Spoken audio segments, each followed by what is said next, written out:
বিএনপির একজন গুরুত্বপূর্ণ নেতা জনাব আসাদুজ্জামান রিপনের একটা ভিডিও ক্লিপ সামনে আসলো। সেখানে দেখছি তিনি উত্তেজিত হয়ে বলছেন, আওয়ামী লীগের নেতাকর্মীদের বাড়িঘর টয়লেটে পরিণত করে দেবেন। আমি স্তম্ভিত হয়ে গেছি। আসাদুজ্জামান রিপন একসময় ছাত্র রাজনীতি করতেন। তিনি খুলনায় ছাত্র রাজনীতি করতেন, আমি তখন খুলনায় ছাত্র রাজনীতি করতাম। তিনি জাতীয়তাবাদী ছাত্র দল করতেন, আমি বাংলাদেশ ছাত্রলীগের রাজনীতি করতাম। তিনি ঢাকায় এসে ছাত্র দলের নেতা হয়েছেন, বিএনপির গুরুত্বপূর্ণ নেতা হয়েছেন। বিভিন্ন টেলিভিশনে তার সঙ্গে একত্রে কথা বলেছি। তার কাছ থেকে কি এমন শব্দটা আশা করতে পারি? এটা রাজনীতির বিবর্ণ রূপ।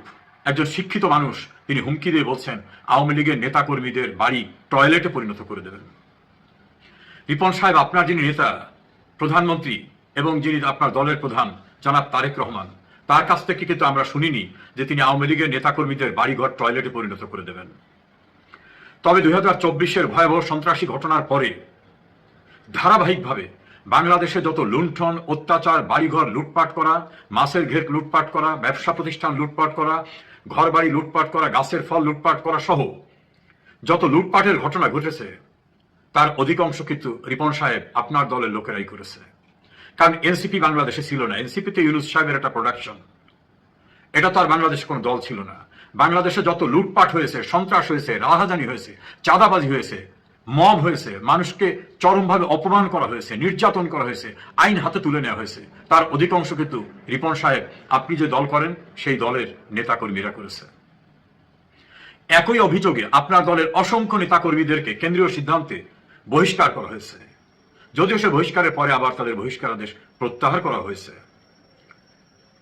এই বহিষ্কার করার ঘটনাকে ঘিরে, লুটপাটের ঘটনাকে ঘিরে নিউজ সম্পাদক নুরুল কবির তার একটা টেলিভিশন টকশোতে বলেছিলেন বিএনপিকে মানুষ ভোট দিয়েছে নাকে রুমাল দিয়ে, কারণ লুটপাট, চাঁদাবাজি, সন্ত্রাসের দুর্গন্ধ, তারপরেও উগ্র সাম্প্রদায়িক গোষ্ঠীকে ঠেকাবার জন্য মানুষ বিএনপিকে ভোট দিয়েছে। এটা আমার কথা না, সাংবাদিক নুরুল কবিরের কথা।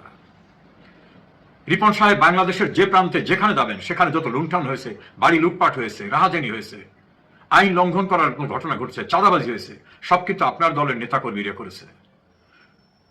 আপনার দলের প্রধান এবং মাননীয় প্রধানমন্ত্রী জনাব তারেক রহমান বলেছেন এসব বরদাস্ত করা হবে না। আপনার ভিডিও ক্লিপে দেখলাম আপনি আওয়ামী লীগের নেতাকর্মীদের বাড়ি টয়লেটে পরিণত করতে চেয়েছেন।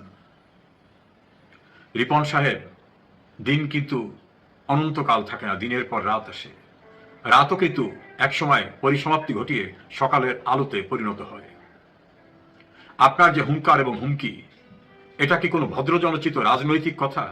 আপনি ছাত্র রাজনীতি করতেন, উচ্চ শিক্ষিত মানুষ, আপনি বাড়িঘর টয়লেটে পরিণত করতে চান আওয়ামী লীগের নেতাদের? এই দেশে আপনাদেরও থাকতে হবে। একটা পংক্তি আছে, দিনে দিনে বহু বাড়িতে দেনা শুধিতে হইবে ঋণ। আমি বিএনপির নীতি নির্ধারকদের দৃষ্টি আকর্ষণ করব, দেশের ভিতর স্থিতিশীলতা চাইলে, রাজনৈতিক সম্প্রীতি চাইলে এ জাতীয় উগ্র পদক্ষেপ এবং এ জাতীয় কথা বলে যারা অতি উৎসাহী লোকদেরকে উদ্বুদ্ধ করে তাদের বিষয়ে খেয়াল রাখবেন। আওয়ামী লীগের নেতাকর্মীদের বাড়িঘর, সবচেয়ে বড় অস্তিত্ব যেটা 32 নম্বর বঙ্গবন্ধু ভবন, সেই বঙ্গবন্ধু ভবনকে গুড়িয়ে দেওয়ার সময় স্লোগান হয়েছে তারেক জিয়া কথা দিলাম, ইত্যাদি ইত্যাদি বদলা নিলাম। আপনারা এই উগ্রতার দ্বারা কি আহ্বান করতে? ব্যারিস্টার রিজাউল করিমের গুরুত্বপূর্ণ বিশ্লেষণ।